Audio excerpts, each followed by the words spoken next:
Hi all. இந்த மாதிரி மட்டும் பிரியாணி பண்ணி கொடுத்துறாதீங்க. அதுக்கப்புறம் கடையில் வாங்கவே விட மாட்டாங்க. உங்களுக்கு தான் வேலை வைப்பாங்க. ஸோ நான் இன்றைக்கி வந்து ஜீரக சம்பா அரிசியில் நாட்டுக்கோழி பிரியாணி தான் பண்ணிக்கிட்டு இருக்கேன். 300 கிராம் பண்ண போகிறேன் நான் இன்றைக்கி. ஸோ அதுக்கு ஈக்குவலாக சிக்கனோ மட்டனோ எடுத்தால் மட்டும்தான் இந்த டேஸ்ட்டு கண்டிப்பாக வரும். ஞாபகம் வச்சுக்கோங்க. இதுக்கு ஸ்பெஷல் மசாலா என்னென்னு பார்த்தீங்கன்னா, பட்டை கிராம்பு ஏலக்காய் மட்டும்தாங்க. அது ஃப்ரை பண்ணி பவுடர் பண்ணி எடுத்து வச்சுருக்கேன். அதுதான் 1.5 ஸ்பூன் சேர்க்க போகிறேன். அதுதான் இந்த பிரியாணிக்கு ஸ்பெஷல் மசாலா. வேறு எதுவும் போட தேவையில்லை. நெய்யும் தேங்காய் எண்ணெய் ஊற்றுனீங்கன்னா மட்டும்தான் கடையில் வாங்குகிற டேஸ்ட் உங்களுக்கு கிடைக்கும். ஹை ஃப்ளேமில் வச்சு நல்லா ஹீட்டான பிறகு தான் நீங்கள் ஆனியனும் பச்சை மிளகாவும் போடணும். அப்போ தான் ப்ரௌனிஷ் ஆகும். ப்ரௌனிஷ் ஆனால் மட்டும்தான் பிரியாணி டேஸ்ட்டு கண்டிப்பாக கிடைக்கும்.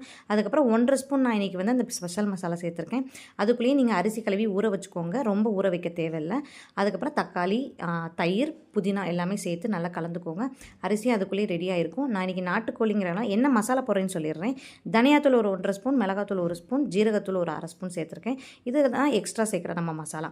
நாட்டுக்கோழிங்கிறனால நான் வேக வச்சுருக்கேங்க. நீங்கள் ப்ராய்லர் கோழினா அப்படியே போட்டுடலாம். அரிசி கழுவி ரெடியாக இருக்குது. ஸோ 1க்கு 3 மடங்கு நான் எடுத்துருக்கேங்க. ஏன்னா நான் அரிசி ஊற வைக்கல அதனால். ஸோ நீங்கள் 1க்கு 3 மடங்கு கணக்கில் நீங்கள் போட்டிங்க அப்படின்னா ஹை ஃப்ளேமில் வச்சு நல்லா கொதிக்க விடுங்க. அந்த தண்ணியெல்லாம் வற்றி அந்த அரிசி சூப்பராக மேலே தெரியும். அந்த டயத்தில் நீங்கள் சிம்மில் வச்சு நல்லா கேஸ்கேட் போட்டு மூடி வச்சு ஒரு 8 நிமிஷம் கழித்து சிம்லேயே இருக்கட்டும். ஆஃப் பண்ணிடுங்க. 1/2 மணி நேரம் கழித்து ஓப்பன் பண்ணி பாருங்கள். நீங்கள் டபராவில் பண்ணுற மாதிரி கடையில் வாங்குற மாதிரி அதே டேஸ்ட்டில் கண்டிப்பாக ஒரு சிம்பிளான ட்ரிக் தான் பிரியாணி பண்ணுறதுக்கு.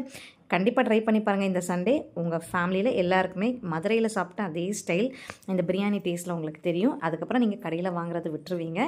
கண்டிப்பாக ட்ரை பண்ணி பாருங்கள் உங்கள் வீட்டில்.